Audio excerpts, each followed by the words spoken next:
नमस्कार, मेरा नाम नवीन कुमार और स्वागत आप सबका भारत का पाठशाला में। जैसा कि हम लोग सब जानते हैं कि अभी एएमआरएस का वैकेंसी आया हुआ है और उसमें एनईपी जो है 10 नंबर का आने वाला है।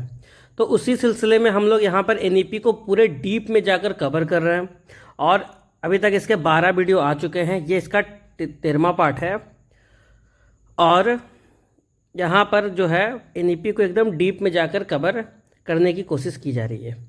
इसके पहले वाली वीडियोस को आप जरूर देख लीजिए, उसके बाद इसको देखिएगा ताकि आपको समझ में आएगा।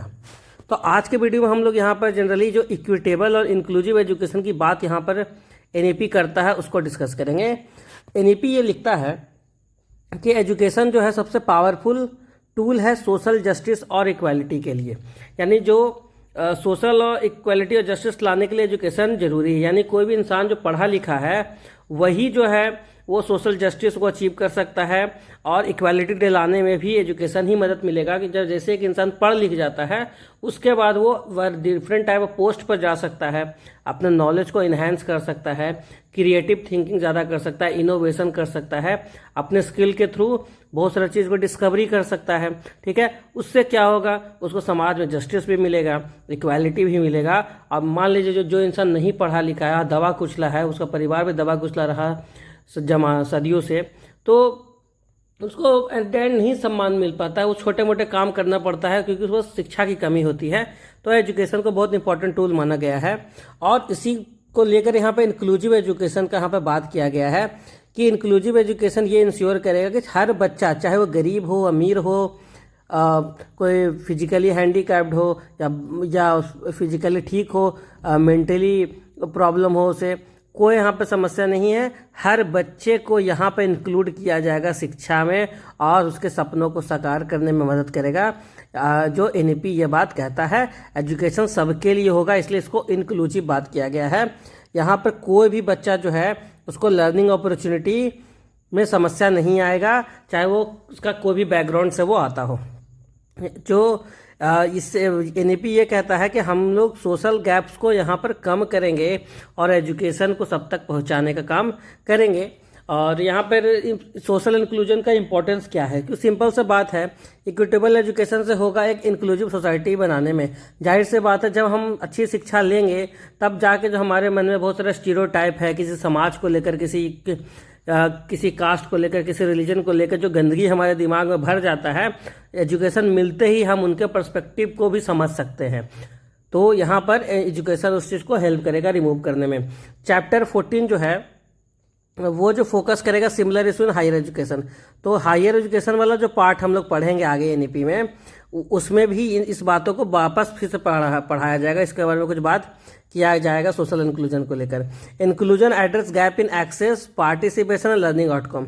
तो यहाँ पर इंक्लूजन का जब हम बात कर रहे हैं तो सिर्फ बच्चा का एडमिशन हो जाएगा, सिर्फ उसका बात हम नहीं कर रहे हैं।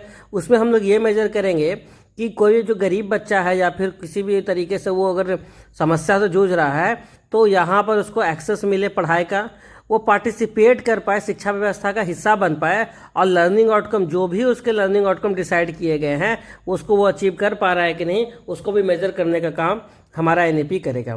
इसका गोल क्या है? गोल यही है कि बेनिफिट करेगा इंडिया के बच्चों को, चाहे वो किसी भी सोशल, इकोनॉमिक, कल्चरल बैकग्राउंड से आते होंगे। अब है challenges for socio economically disadvantage group, ACDG.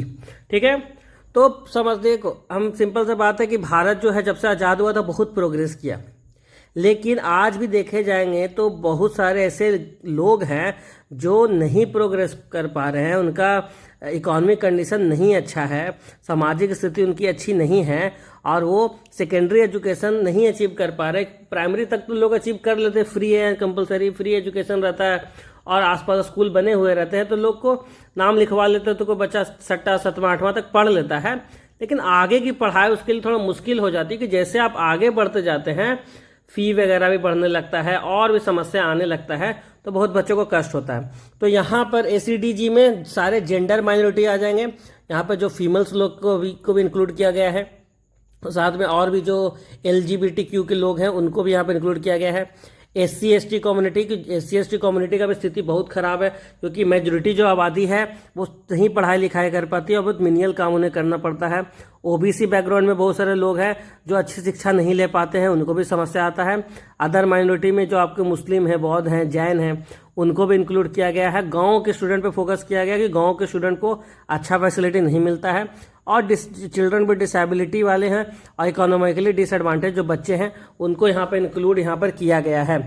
और फीमेल स्टूडेंट जो है उनको तो और समस्या आ रहा है पढ़ाई में, क्योंकि फीमेल स्टूडेंट के साथ एक केस अलग है कि जैसे मान लीजिए कोई बच्चा, कोई लड़का है, अगर वो गरीब समाज से भी आता है, मान लीजिए SC/ST बैकग्राउंड से आता है, तो उसके लिए जो है यहाँ पर समस्या है, ठीक है। लेकिन मान लीजिए कोई अमीर घर का बच्चा है, कोई अमीर घर का लड़का है, तो उसको जो है मौका मिल जाता है, उसको अच्छा शिक्षा मिल जाता है। लेकिन फीमेल के साथ कभी कभी क्या होता है कि अच्छे बड़े परिवार भी महिलाओं को शिक्षा को सपोर्ट नहीं करते हैं। जो गरीब है वो तो नहीं कर पाते हैं, लेकिन जो अमीर हैं वो भी बहुत बार ऐसा केस में देखा गया है कि वो महिलाओं को एजुकेशन को सपोर्ट नहीं करते हैं, और ज़्यादातर 9वां 10वां जो पास कर लेती है तो जनरली उनका शादी करवा दिया जाता है। तो फीमेल स्टूडेंट के साथ ये केस बहुत ज़्यादा देखने को मिलता है। और हाई ड्रॉप आउट रेशियो भी यहाँ पर ग्रेड 1 to ग्रेड 12 जो है बहुत देखने को मिल रहा है। और हायर एजुकेशन में जब ग्रेजुएशन का टाइम आता है तो लोग तो बहुत कम लोग यहाँ पर ग्रेजुएशन कर रहे हैं। अगर मान लीजिए 100 बच्चा क्लास 1 में एडमिशन लिए थे तो हाई चांसेस है कि 50% यानी ग्रेजुएशन तक 50 बच्चे ही हों और बाकी 50 ने यहाँ पर नाम कटा लिया हो। तो ये एक समस्या हमारे एजुकेशन सिस्टम में बहुत लंबा समय से चला आ रहा है। अब यहाँ पर कुछ ओवरव्यू देखते हैं ACDG का। देखिए SC स्टूडेंट जो है 19.6% जो है प्राइमरी में रहते हैं, तो उसमें से 17.3% जो हायर सेकेंडरी में है। तो यहाँ पे देखिए इतना ड्रॉप हो गया। ST स्टूडेंट का अगर हम बात करें तो 10.6% जो प्राइमरी में है, तो 6.8% तक ही जो है वो पहुँच पाते हैं आपके ग्रेजुएशन में करने के लिए। जो डिफरेंटली एबल है उनका स्थिति और ख़राब है। 1.1% अगर है तो 0.25% ही पहुंच पा रहे हैं। तो और यहाँ पर डिक्लाइन जो है फीमेल स्टूडेंट के लिए भी बहुत शार्पर है। और इन्हीं में जो कैटेगरी के जो बच्चे हैं उनमें फीमेल स्टूडेंट का जो डिक्लाइन है वो बहुत ज़्यादा है। और हायर एजुकेशन एनरोलमेंट जो है ये शो करता है कि स्टीप डिक्लाइन, मतलब सिंपल सा बात है कि बहुत स्टीप डिक्लाइन यहाँ पर देखने को मिल रहा है कि ज़्यादातर जो महिलाएं हैं उनके साथ भी समस्या आ रहा है और SC/ST स्टूडेंट के साथ भी ये समस्या बहुत देखने को मिल रहा है। अब देखिए factor affecting SC and OBC। अब क्या क्या ऐसे फैक्टर्स हैं जो अफेक्ट करता है एक SC और OBC बच्चा को। सिंपल सा बात है, पहला lack of quality school and infrastructure. देखिए एक मान लीजिए एक SC/ST या OBC बैकग्राउंड का ज़्यादातर जो बच्चे हैं वो महंगा, उनके पास ज़्यादा पैसा नहीं होता है, तो जाहिर सी बात है पैसा कम होने के कारण जो है उनको अपने आसपास के जो स्कूल हैं उनमें इनरोलमेंट लेना पड़ता है, क्योंकि दूर होगा तो ट्रांसपोर्ट का फ़ी बहुत ज़्यादा होगा, तो शायद उसको वो अफोर्ड नहीं कर पाए। तो आसपास के स्कूल में जब एडमिशन ले लेते हैं, जब आसपास जो गवर्नमेंट स्कूल होगा, हर गवर्नमेंट स्कूल में क्या है कि अच्छा क्वालिटी है नहीं, बिल्डिंग खराब है, डेंजर है। हाल में आप देखे होंगे राजस्थान में क्या हुआ, वहाँ पर कितने बच्चों का डेथ हो गया छत गिर जाने से। और इंफ्रास्ट्रक्चर की कमी के कारण भी ये प्रॉब्लम यहाँ पर देखने को मिलता है। फिर पॉवर्टी, सोशल कस्टम और लैंग्वेज बैरियर भी देखने को मिलता है। जो गरीब है किताबों को अफोर्ड नहीं कर पा रहे, बहुत सारा ड्रेस को नहीं अफोर्ड कर पा रहे हैं, कुछ कोर्स होता है कहीं पर रजिस्ट्रेशन करना है उसमें नहीं अफोर्ड कर पाता। अब देखिए CBSE का ही रजिस्ट्रेशन फी आज के डेट में लगता है 2500-3000 रुपया है 9 या 10 में रजिस्ट्रेशन जब कराने जाते हैं। तो इतना हाई चार्जेस अगर ले रहे हैं तो बहुत बच्चे नहीं दे सकते हैं। और सोशल कस्टम के कारण बहुत लोग जो है SC/ST से बिलोंग करते हैं तो उनके अपने कास्ट को लेकर बहुत सारे लोग को ताने सहना पड़ता है, लोग उनको बहुत नीच नज़र से देखते हैं, तो ये समस्या होता है। और कभी कभी भाषा को लेकर कि मान लीजिए कोई ST बैकग्राउंड का है और या फिर जो है SC/ST किसी समाज में रहते हैं उनका भाषा थोड़ा अलग होता है आम लोग के कंपेयर में, तो उनका लोग मजाक बनाते हैं, तो ये समस्या से भी बहुत लोग डिमोटिवेटेड फील होते हैं। तो यहाँ पर स्पेशल फोकस किया गया है कि SC और OBC को स्पेशल फोकस दीजिए ताकि गैप कम हो, ठीक है। तो यहाँ पर बाद में रिजर्वेशन बढ़ाने वगैरह का भी बात चल रहा है, तो उसको और OBC को लेकर हिस्टोरिकली देखा गया है कि वो उनको जो है छोटे मोटे काम में ही इन्वॉल्व होते हैं, पढ़ाई को लेकर वो भी बहुत पीछे हैं, तो एक ये समस्या नज़र आता है। अब चैलेंजेस फॉर ट्राइबल कम्युनिटी। देखिए ट्राइबल बच्चों के लिए और समस्या है। ट्राइबल बच्चे जो होते हैं, ट्राइबल चिल्ड्रन होते हैं, उनको कल्चरल और एकेडमिक एलिनेशन यहाँ पर फेस करना पड़ रहा है। ठीक है। सामाजिक तौर पे भी उनको पहनावा अलग है, खान पान अलग है, रहने का तरीका अलग है।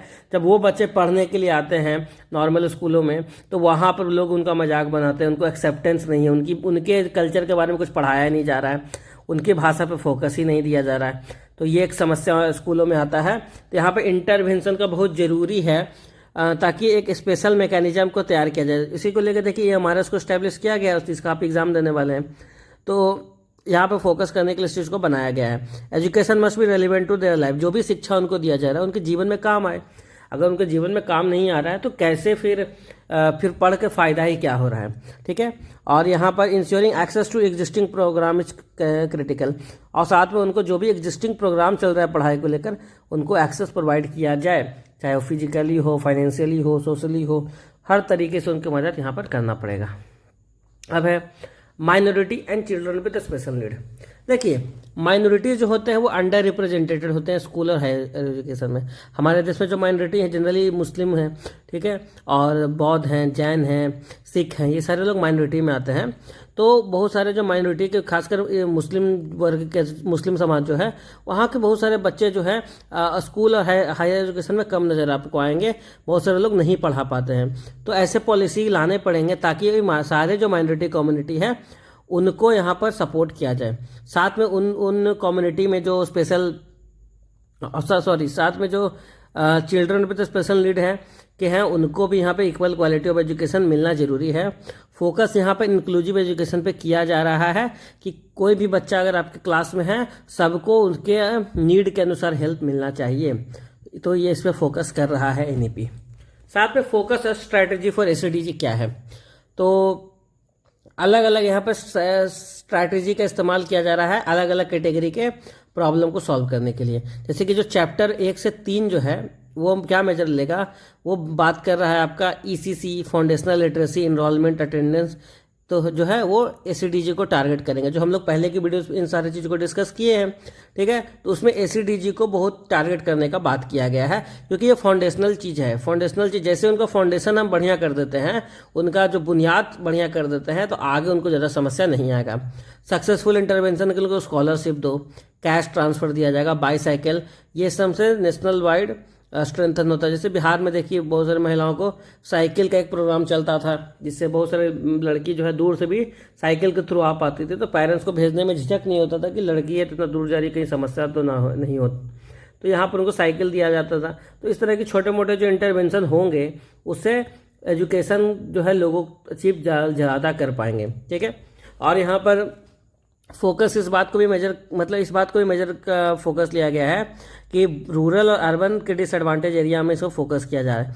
मतलब खासकर गांव के जो बच्चे हैं उनको तो अच्छी शिक्षा नहीं मिल पाती है बहुत लोग को, और उनको बहुत दूर दूर ट्रैवल करके जाना पड़ता है अच्छा पढ़ाई के लिए। उनके आसपास के जो स्कूल हैं वो उतने अच्छे नहीं होते हैं, तो उन पर ध्यान यहाँ पर देने का बात किया गया है। और effective intervention for SDG, bicycle and walking group boost female student participation, जो हम बात किए आपको, बाईसाइकिल से और वॉकिंग ग्रुप से जो है फीमेल स्टूडेंट जो है उनका पार्टिसिपेशन बढ़ा। 1-on-1 teacher, peer Turing, open schooling for children with disability, जो भी बच्चे थोड़ा वीक है, कमजोर है पढ़ाई में, वो 1-on-1 टीचर से यहाँ पर सहायता ले सकते हैं, आपस में बच्चे पढ़ के सीख सकते हैं। ओपन स्कूलिंग भी किया जा सकता है चिल्ड्रन विद डिसेबिलिटी के लिए। Quality ECC benefit economically disadvantage children the most, ठीक है। तो यहाँ पर अगर हम अर्ली चाइल्ड केयर को अगर हम ध्यान पे क्वालिटी वाले प्रोवाइड करेंगे तो उससे जो बच्चे जो इकोनॉमिकली डिसएडवांटेज उनको बहुत ज़्यादा बेनिफिट देखने को मिलेगा। काउंसलर, सोशल वर्कर जो है उनके भी नंबर्स को बढ़ाना पड़ेगा, और वो बच्चों से अगर बातचीत करेंगे तो ज़्यादा बच्चे इनरोलमेंट करवाएंगे स्कूल में और लंबे समय तक पढ़ाई करेंगे। और स्पेशल एजुकेशन जोन, देखिए एक होता था स्पेशल इकोनॉमिक जोन, ऐसे जगह पे इस्टेब्लिश होता था जो अलग अलग इंडस्ट्री को एक जगह पे सेटअप करने के लिए होता था, ताकि इंडस्ट्री आके इन्वेस्टमेंट करे और वहाँ का रेवेन्यू बढ़े, यहाँ पे जॉब जनरेट हो। तो उसी पर ध्यान रखते हुए यहाँ पर बनाया गया स्पेशल एजुकेशन जोन। ये क्या है, कुछ एरिया जो ऐसे हैं जहाँ पर ऐसे पॉपुलेशन ज़्यादा है, जहाँ मेजोरिटी आबादी गरीब है, ठीक है, सोशली इकोनॉमिकली डिसएडवांटेज ग्रुप से आते हैं, तो उन एरिया को टारगेट कीजिए। उन एरिया को जैसे टारगेट करेंगे और वहाँ पे ही सारे एजुकेशनल इंटरवेंशन करेंगे। उनको एस्पिरेशनल डिस्ट्रिक्ट कहा गया, मतलब वैसे डिस्ट्रिक्ट जो अभी थोड़ा पीछे चल रहे हैं और डिस्ट्रिक्ट से। जैसे मान लीजिए गया है आपका बिहार का, तो वहाँ पर वो थोड़ा अभी पीछे चल रहा है, तो उसको एस्पिरेशनल डिस्ट्रिक्ट बनाया गया है। उस तरीके से भारत में बहुत सारे ऐसे डिस्ट्रिक्ट हैं जो एस्पिरेशनल है, जहाँ पर ज़्यादातर आबादी जो गरीब हैं और अच्छा शिक्षा नहीं ले पा रहे, अच्छा स्कूल नहीं है, पढ़ाई का अच्छा व्यवस्था नहीं, अच्छा हॉस्पिटल नहीं है, तो ऐसे एरिया को बनाया गया है स्पेशल एजुकेशन जोन। और वहाँ पर एक्स्ट्रा एजुकेशनल इंटरवेंशन का बात किया गया है। ये इंश्योर करेगा जितने भी स्कीम आएंगे पढ़ाई को लेकर वो इम्प्लीमेंट होगा मैक्सिमम एफर्ट के साथ, कहीं और हो ना हो, इन एरिया में तो होना ही है। और इससे क्या होगा, इससे ट्रांसफॉर्म होगा educational landscape for disadvantage group, और डिसएडवांटेज ग्रुप के लिए एजुकेशनल लैंडस्केप यहाँ पे ट्रांसफॉर्म होगा। अब focus on girl in ACDG। अब जाहिर सी बात है, जो महिलाओं के साथ जो अलग दिक्कत आता है कि जो SC/ST से बिलोंग कर रही है, OBC से बिलोंग कर रही है, वहाँ के भी लोग अपनी लड़कियों को नहीं पढ़ने दे रहे हैं। जो अमीर परिवार से आते हैं वो भी बहुत सारे लोग नहीं पढ़ने दे रहे हैं, तो उनको बहुत समस्या आता है। तो जो ACDG वाली महिलाएं हैं उनमें जो है, तो उनको समस्या आता, आधा उनका औरतों का आबादी है, तो उनको बहुत ज़्यादा एक्सक्लूजन और इनइक्वालिटी देखने को मिलता है समाज में। और एजुकेटिंग, अगर महिलाओं को पढ़ाया जाएगा तो उनको बहुत ज़्यादा बेनिफिट होगा, साथ में जो फ्यूचर जनरेशन आएगा उसको भी बहुत बेनिफिट होगा। तो पढ़ाना यहाँ पे बहुत ज़रूरी है। Policies must specially target girl with in disadvantage group. 3 policy को यहाँ पे टारगेट बात किया गया है कि गर्ल्स को टारगेट करो और उनको अच्छा एजुकेशन प्रोवाइड करो, तो ही जो है समाज बेहतर दिशा में जा पाएगा। फिर है जेंडर इंक्लूजन फंड। उसके अलावा और क्या करना है, कुछ फंड इस्टेब्लिश किए जाएंगे जिसमें क्या है कि गर्ल्स के लिए एजुकेशन प्रमोट हो। साथ में यहाँ पे ट्रांसजेंडर स्टूडेंट की बात किया गया है। सोचिए NEP जो है ट्रांसजेंडर स्टूडेंट का बात कर रहा है, आज तक कोई भी डॉक्यूमेंट बात नहीं किया है, तो इनसे एक तरीके से अब ये एड्रेस किया जा रहा है कि ये भी तो हमारे समाज का हिस्सा है, तो इनको भी अच्छा एजुकेशन का नीड है और इनको मिलना चाहिए। ठीक है, यहाँ पर साथ में जेंडर इंक्लूजन फंड जो है सैनिटाइजेशन को सपोर्ट करता है, ट्रांसपोर्ट फैसिलिटी प्रोवाइड करेगा, कैश इंसेंटिव देगा, कम्युनिटी इंटरवेंशन वगैरह का काम करेगा। इंक्लूजन फंड से जो है वो ACDG के बहुत सारे इस प्रॉब्लम का यहाँ पर निपटारा होगा। और इसका एम यही है कि एलिमिनेट कर दो भाई disparity in access to all form of education. तो स्टेटमेंट वाइज क्वेश्चन भी पूछ सकते हैं कि जेंडर इंक्लूजन फंड का इसमें से क्या रोल नहीं है या क्या रोल है, तो इस तरीके से आपको एग्जाम में क्वेश्चन दे सकता है। फिर अब boarding and quality school facility. तो यहाँ पर जवाहरलाल नेहरू विद्यालय जो बनाए जाते हैं गांव के जो टैलेंटेड बच्चे उनके लिए, तो उनको वहाँ पर फ्री बोर्डिंग का व्यवस्था दिया जाएगा। साथ में गर्ल्स के स्टूडेंट के लिए स्पेशल सेफ्टी अरेंजमेंट किया जाएगा। और कस्तूरबा गांधी बालिका विद्यालय जो है उनके नंबर्स को बढ़ाने का बात हो रहा है, ताकि महिलाएं ज़्यादा से ज़्यादा वहाँ पर क्लास 12 तक पढ़ाई कर पाए। और एडिशनल JNV और KB यहाँ पर बनाए जाएंगे। देखिए अभी हाल फिलहाल में ही अनाउंस हुआ भी है कि शायद 38 के 39 केंद्रीय विद्यालय ओपन करने का यहाँ पर प्रस्ताव आया है और बहुत सारे एस्पिरेशनल डिस्ट्रिक्ट में बनाए जाएंगे। फिर pre school and early childhood care. तो प्री स्कूल सिलेक्शन जो कि 1 ईयर ECC जो है उसको KB में और प्राइमरी स्कूल में ऐड किया गया है। इस चीज़ को देखते हुए अभी हम पढ़े हैं, जो केंद्रीय विद्यालय में आप जाएंगे तो बाल बाटिका आपको देखने को मिलेगा, यानी 1 क्लास के पहले के क्लासेस जो है उसको बाल बाटिका नाम रखा है, और वो आपको केंद्रीय विद्यालय में ऐड कर दिया गया। नवोदया जो है क्लास 6 से चलता है, तो वहाँ पे वो चीज़ नहीं है, और ये हमारे इसमें भी क्लास 6 से चलता है, तो यहाँ भी नहीं है वो चीज़ें। तो जनरली स्टेट इस पर ज़्यादा ध्यान देगा। फोकस जो है यहाँ पर डिसएडवांटेज एरिया पर यहाँ पर बहुत ज़्यादा रहेगा, जो पहले भी हम लोग पढ़े हैं। और ये इंश्योर करेगा कि चाइल्ड स्कूल रेडी बन जाएँ। तो जाहिर सी बात है, कोई बच्चा जो है 3 क्लास से ऐसे जगहों पे जा रहा है जहाँ पढ़ाई को लेकर उनको वातावरण बनाया जा रहा है, तो उस पर अडेप्ट करना उनके लिए आसान हो जाएगा, और फिर उनको स्कूल जाने का आदत लग जाएगा, तो बाद में फ्यूचर ड्रॉप आउट भी कम होगा। और सपोर्ट करेगा इंक्लूजन एंड फाउंडेशनल लर्निंग को अर्ली स्टेज में। फिर चिल्ड्रन विद डिसेबिलिटी में देखिए फुल पार्टिसिपेशन होगा ECCE में, यानी बचपन से उन पर ध्यान दिया जाएगा, टॉप प्रायोरिटी रहेगा। और स्टूडेंट जो है जिनको थोड़ा डिसेबिलिटी है वो साथ में मिलकर नॉर्मल बच्चों के साथ पढ़ेंगे, क्योंकि एक साथ पढ़ने से एक दूसरे के साथ मिलकर वो एक दूसरे के फीलिंग्स को समझ सकते हैं, वो एलियन जैसा महसूस नहीं करेंगे, उनको लगेगा हम भी इन्हीं लोग का हिस्सा हैं।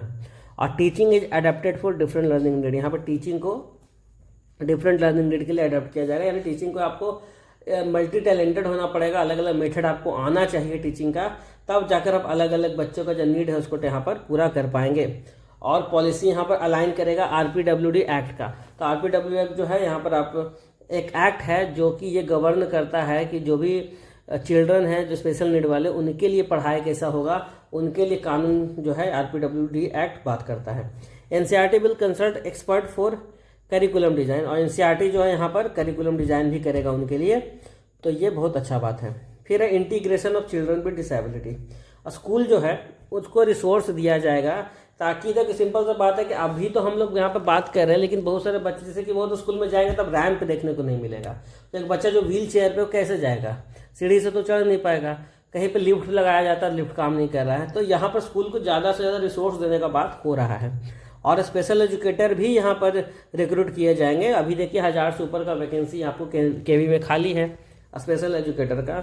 रिसोर्स सेंटर भी इस्टेब्लिश किया जाएगा जो भी चिल्ड्रन जो सीवियर और मल्टीपल डिसेबिलिटी से जूझ रहे हैं, और बैरियर फ्री एक्सेस भी इंश्योर किया जाएगा RPWD एक्ट के तहत। Tailored support to children with disability. School जो है वो एकोमोडेशन प्रोवाइड करेगा और support suited to each child need.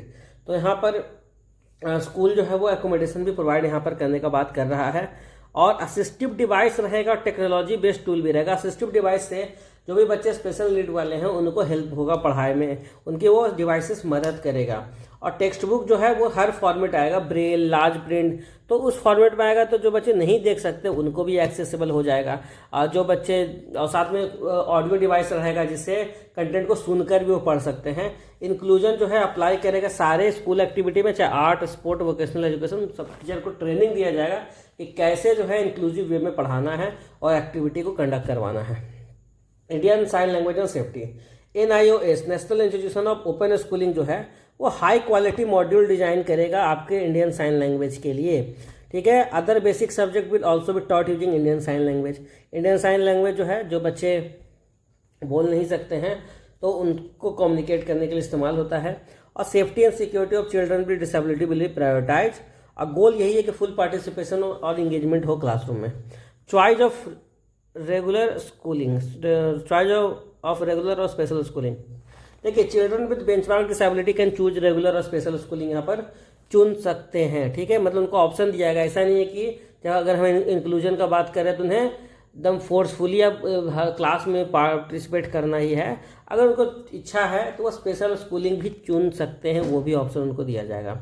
Resource centre और स्पेशल एजुकेटर जो है वो सपोर्ट करेगा उनके एजुकेशन को। होम बेस्ड एजुकेशन जो है वो भी एक ऑप्शन रहेगा। अगर बहुत ज़्यादा प्रोफाउंड डिसेबिलिटी है, स्कूल वो अटेंड नहीं कर सकते हैं, उस केस में होम बेस्ड स्टूडेंट जो है उसको भी इक्वल माना जाएगा रेगुलर स्कूल चिल्ड्रन के। यानी सरकार यहाँ पे हर कोशिश करेगी कि उन्हें ऐसा फील ना हो कि समाज उनके लिए अवेलेबल नहीं है, सरकार उनके लिए काम नहीं करता है, ऐसा उनको फील नहीं होना चाहिए। और एक नॉर्मल बच्चा को जो एजुकेशन मिल रहा है वो एक स्पेशल चिल्ड्रन को भी मिलना चाहिए, ये बात यहाँ पर किया गया है। अब यहाँ पे होम बेस्ड एजुकेशन और टेक्नोलॉजी में क्या है, तो होम बेस्ड एजुकेशन जो है उसको ऑडिट किया जाएगा इफिशियंसी एंड इक्विटी की। मतलब अब देखा जाएगा जो एजुकेशन होम बेस्ड काम देने का बात कर रहे हैं, जो टेक्नोलॉजी के थ्रू हम देंगे वो सही से काम कर रहा है कि नहीं, वो जो करिकुलम होगा बढ़िया होगा कि नहीं, तो उसको यहाँ पर देखने का काम है। गाइडलाइंस जो है RPWD एक्ट 2016 के तहत ही डेवलप करेगा NCERT। और technology will support parent care giver orientation. और जो भी टेक्नोलॉजी वहाँ पर उनको दिया जाएगा, पहले बच्चों पेरेंट्स को यहाँ पर बताया जाएगा, उनको ओरिएंटेशन दिया जाएगा कि कैसे आपको इसका इस्तेमाल करना है और अपने बच्चों के साथ इसको इंटरैक्ट कराना है। लर्निंग मटेरियल जो है उसको भी वाइडली डिसेमिनेट किया जाएगा, सपोर्ट होम बेस्ड लर्निंग। तो यहाँ पर होम बेस्ड लर्निंग को भी यहाँ पर बढ़ावा देने का बात किया जा रहा है। फिर supporting specific learning disability. Early identification and support of learning disability is crucial. तो यहाँ पर जाहिर सी बात है कि कोई बच्चों का अगर डिसलेक्सिया है, डिस्कैलकुलिया है, तो उससे प्रॉब्लम क्या होता है ना, डिस्ग्राफिया है, तो उससे समस्या क्या होता है, उससे समस्या ये होता है कि हम बहुत बच्चों को पता ही नहीं चलता है, टीचर को नहीं पता, पेरेंट्स को नहीं पता, तो उनको बहुत लंबे समय बाद समझ में आता है कि इस बच्चे को तो पढ़ ही नहीं पा रहा है, इसको तो समस्या है, और उसमें वो समय बर्बाद हो जाता है, वो सीख भी नहीं पाता है, वो सही से ग्रोथ नहीं हो पाता, वो पीछे रह जाता है। तो यहाँ पे ऑलरेडी सिखाया जाएगा टीचर को कि आइडेंटिफाई कर ले कि यंग एज में क्या किसी बच्चों की समस्या है, इससे ये कोशिश किया जाता है। और फ्लेक्सिबल करिकुलम और टेक्नोलॉजी के थ्रू जो है ये इससे बच्चों को हेल्प करेगा, वो अपने पेस पर यहाँ पर सीख पाए।